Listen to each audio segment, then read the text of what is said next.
And so here's an outline, okay, what we did, okay. These are the issues that we touched upon, okay. First one was, or one of them was, explanation is not equal to a description, okay. And we have a problem with that because mathematics can only describe. And people receive a description and they walk away thinking they got an explanation. That's a big problem. It's a serious problem today in this whole debate about physics and so on. People take descriptions in lieu of explanations, and they walk away thinking, well, I just didn't understand because I did not know enough math or whatever. No, you're not getting an explanation. We have no explanation for gravity. We have no explanation, rational explanations. If it's irrational, it's not an explanation at all. You know, if we're going to introduce God and the angels or black magic, then we don't have an explanation. You know, that is not an explanation. We're talking about mechanisms that you can visualize objectively. And so if we don't have that, we don't have that for gravity. We don't have that for the workings of the atom. We don't know what an atom looks like. In other words, when I say we, I'm talking about the mathematicians, okay? And so they have no clue what magnetism is, what electricity is. They don't have a single clue about any of those things. So what have they done over the years? Well, they've introduced words such as energy, mass, force, field, charge, wave, you know, the words at the time, you know, they introduce these words, which are all concepts. And they do physics with concepts. They move concepts around. People don't realize that. They think they're getting an explanation, and they're not. It's an irrational, in fact, description, because those words are all descriptive words. None of them are explanatory words, okay? And so here we have an example, okay? We have this in philosophy, you know, I gave the example of Romeo and Juliet, you know. You don't know what's going through their minds. They commit suicide, right? They die. And, well, you know, the description is what you see in the frame of the film or in the book. And it says, you know, that they killed each other or whatever. They killed each one killed himself or whatever, you know. And so the issue is, that's the description. But you can't see inside the mind of someone and find out what was going on in there. You don't know the reason, the purpose, okay? That's what I'm saying. And imagine a detective going to a scene of a crime. Well, what's objective is the description. He can say, okay, there's a dead body here and got a knife stuck to his back and et cetera, that he can describe. But he doesn't know what caused it or what, and even if they find a killer, he doesn't know what went through the guy's mind. Okay, so that's something you cannot describe. That's something you have to explain. And when I'm saying that reasons and purposes, as well as in physics, causes, you know, you can't answer with a description. For those kinds of things, you need an explanation. You know, we don't have, for example, in the case of physics, you have a spoon fall to the floor. And so what do they say? Well, they say, they give you a description. They say force equals mass divided by distance squared. Well, that's a description. You know, you're telling me how much was the force based on how much mass the spoon had, how much mass the earth had. You haven't told me absolutely anything about the mechanism. You haven't told me anything about the causes. And that's where we fail today in science, in official science. And that official science says that, you know, we have warp space, we have negative momentum transfer. These are the explanations. If you call those irrational explanations, mechanisms, explanations at all, okay? And so what I'm saying is, yeah, again, and I raise this because in JFG, JF Garipi, he said that an explanation is just a series of descriptions. And the argument, my counter argument to that was that a frame of the film you can describe, but the explanation is the entire film. So from that point of view, an explanation already is not equal to a description. But what a description cannot do at all is answer causes and reasons in the case of philosophy. Okay, so that's where I draw the line. Okay, so that's one issue. Another issue was this issue about gravity. And in order to get to that, I brought up Mr. Kant, okay? And he said unmediated attraction. That's what he talked about in the 18th century, okay? Unmediated attraction. What the hell is that? Well, it's action at a distance. That's what it is. And so these were essentially the main points Kant tried to do. Push and pull are the only forces we can imagine. And today you hear, four forces? I thought there were only two forces, push and pull. And today you have what? Push, pull, maybe, and perhaps. You've got four forces in quantum mechanics. One is the weak force, the other one is the strong force. When you look at them, they're also push and pull. What does the gluon do? The strong force, it pulls. What does the weak force do? It pushes. So we have push-pull. That's physics. Now, for these people to say, well, these are different forces from a mathematical point of view or from whatever, it doesn't concern physics. Physics, there's only push and pull. Okay, and so we're in line with Immanuel Kant, and quantum mechanics is not. Then it says, he said, pull doesn't really, he used the word attraction, but I'm going to use the word pull, doesn't readily lend itself to our senses. We can all pretty much understand, two objects like two balls pushing surface to surface. That's what Kant was saying. This is readily visualizable. We can imagine this, we can see it, watch it, we can understand it. What we cannot understand is how this ball can pull on that one from a distance without any mediator. Unmediated attraction, as he called it. Okay, that's where we have problems with pull. Push is easy, and push is really not that easy if you come to think of it, because if you have discrete particles, what compels one particle to approach another one and push it? Pull again? I mean, how does one particle that is discrete? You have a whole bunch of discrete particles. You have a sandbox, particles separated by space. How does one particle get another one, push on another one? Okay, so that's not easy either. But much harder is to explain pull. That's where people say, yeah, you can't pull with two discrete particles. Okay, and that's when these people invented all these concepts. Say, well, it's mass, it's gravity, it's waves. So, they invented these concepts to explain something physical. That's what they did. Okay, and that's what we have today. Irrational explanations. And the issue there is that you can't see or touch the mediator of pull. That's what Kant was saying. And he called that unmediated attraction. You have two objects, but there's nothing in between. You have the moon and the earth, or you have the earth and the sun. There's nothing in between that Kant could see or touch. That was the issue. So that's where he missed, making a point. He thought that because he couldn't see anything or touch anything between the earth and the moon or between the earth and the sun, that there was nothing there. And the problem there is that he ran with a wrong definition, an irrational definition of the word object, of what a thing is. Okay? So he called it unmediated attraction.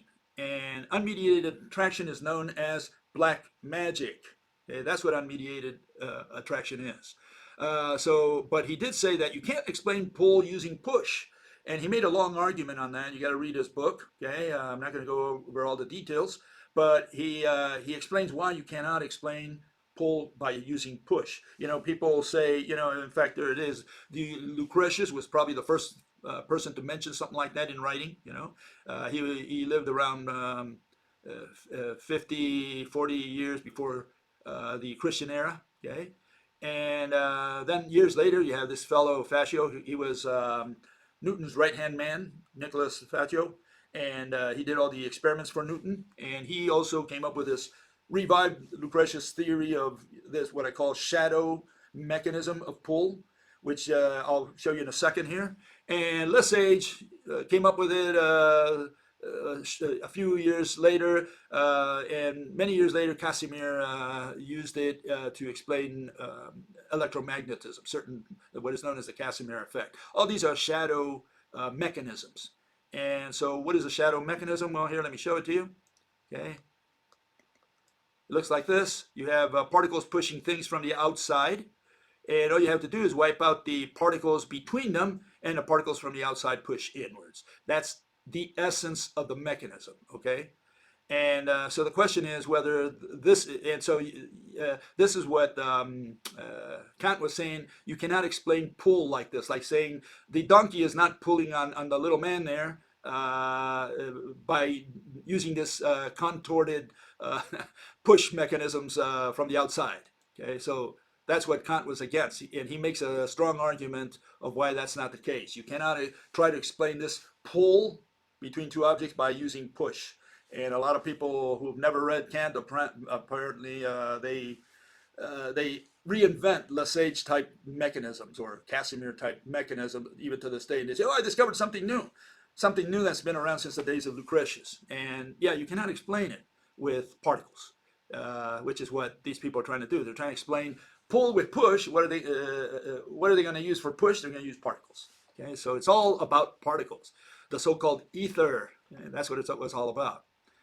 Okay, and here you have it. This is the magic of gravity. Action at a distance is known as black magic, or unmediated attraction, as Kant called it. It's known as black magic because you're introducing in that same space. You're essentially introducing spirits. You're introducing God. You're introducing the magic wand. That's what you're doing. And so you cannot explain this by saying there's no mediator in there. The correct analysis of this is that you can't see or touch the mediator. That's different than saying that there is no mediator. Okay, so let's separate those two. Okay, and what they do is they explain these things with concepts. They say, well, there's this field, there's this energy, there's this force, time, and so on, warp space. Waves, this is how they explain this, and that's not an explanation. Those are descriptions because all those words are mathematical words. They're concepts of mathematics. That's why those are not physical interpretations. They're abstract interpretations. Okay, and you can't mediate with concepts using any of those concepts. You have to have a mediator, otherwise you're doing it with black magic.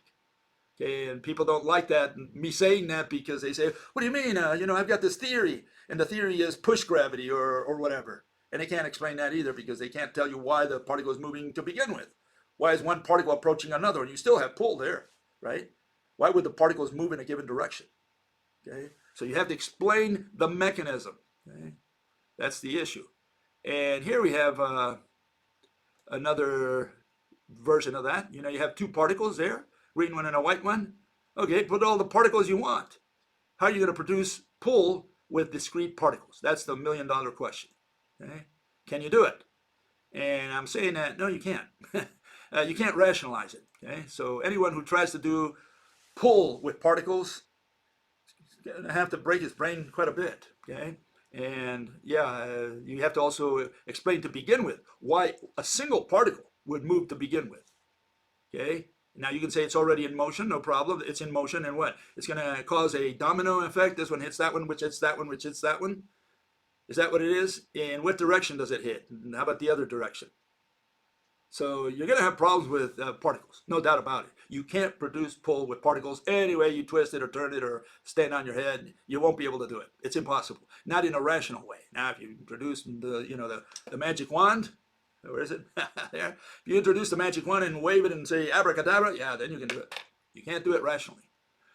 Okay, so then we covered also dark matter, and the problem there is that we had dark matter and dark energy, and essentially those two are, they start by saying we don't know what it is, but then they tell you what it is. It's a contradiction. Here it is, okay? They say we don't know what it is. What is dark matter? We don't know what it is. And then they tell you what it is. They say it's heavy, it's particles, and they're dark. Actually invisible, transparent, translucent, because you can see right through the halo that you see there around the galaxy. So, I'm the first person on Earth to tell them what it is, because they say, we're looking for it. We don't know exactly what it is, but we're looking for it. And I'm the first person on Earth who's telling them what it is. I found out what it is. Please give me my Nobel, okay?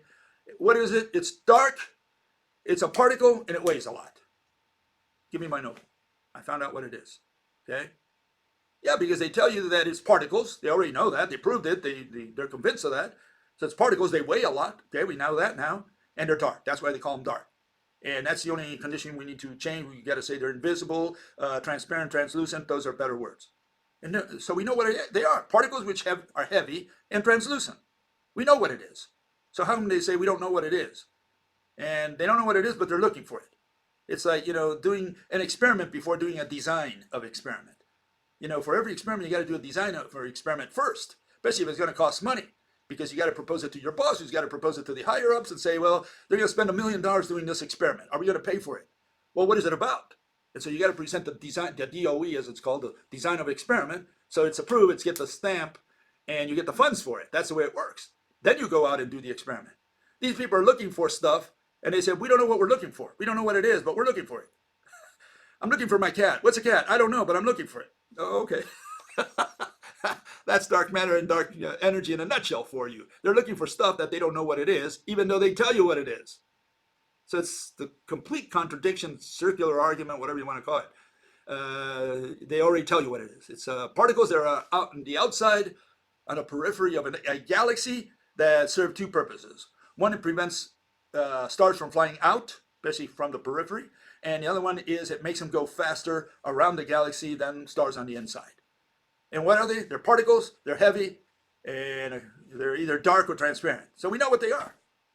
But then they tell you they don't know what it is and they're looking for it. Okay. Is the world crazy or what? We don't know what it is, but we're looking for it. Okay. Okay. And here's more dark matter. The other side of the coin, really, this is the dark energy point that we covered the other day. And that's what's pushing the universe out since the Big Bang is known as dark energy. And what are those? Those are also particles. Particles that are dark. That's why it's dark energy, right? And what is energy made of? Particles, obviously.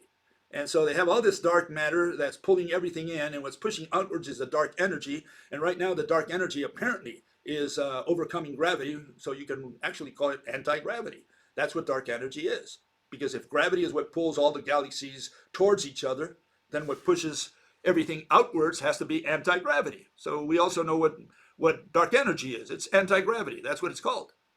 You know, and so these people already have all these concepts out there, and they tell you, we don't know what it is. You already told me what it is. You know, don't tell me again because you already told me what it is.